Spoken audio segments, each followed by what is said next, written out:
Well, here I am down in Swansea Bay on the pier side. This is the West Pier, close to the public now, of course. I mean, it's been the Victorians built this pier over 120 years ago, and along comes Swansea Council and closes it, just for a few rocks that's come adrift up there. Now, as you can see, look at the size on this the structure here. That's 30 feet high, and it stretches right out towards the sea. And the tide is coming in now, so I'm going to walk my way down here. This is fantastic. Look at the barnacles all over. They're alive there. Look, they're stuck there, and there's one poking his nose out, and there, look, see how they are? So when the tide comes in, they'll open up down and feed.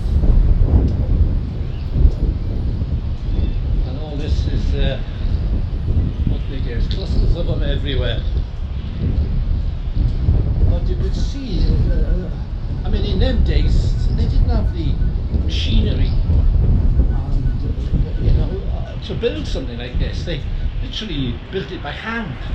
Amazing effort. Absolutely amazing effort. Mind you, the Victorians were good at building. Of course, all these structures you see here are made of steel, and there's concrete behind it.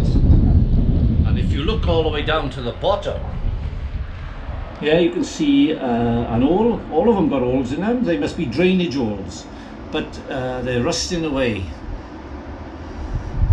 So it must have been good steel they used in them days for it to last this long.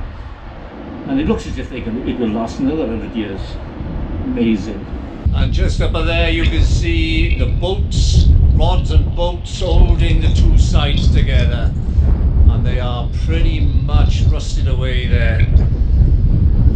One right up the top there.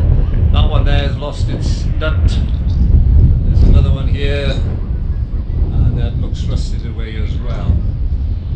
And as you can see by there, a lot of rust has taken place on this piece of steel support, and that's surprising actually why that piece there has decided to rust. And you can see just inside it as well, it's hollow. It needs to be filled with concrete. There is some coal dust being washed up with the last tide, and this has come from Port Talbot.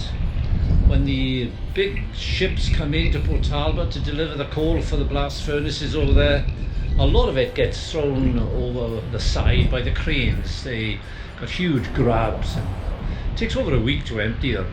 But a lot of it falls into the sea, and the tide goes in, comes out, fetches it into the bay and drops it all as dust, because this gets crushed when it's been bashed about under the waves, and it comes up as black dust like this.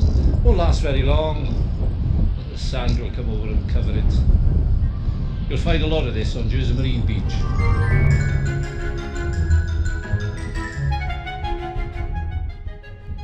Well, we can't leave the beach without having a look at the damage to the West Pier. It's extensive now, and as you can see just below there, the sand dunes are being eroded away and making its own sandbank on the entrance to the Tawe.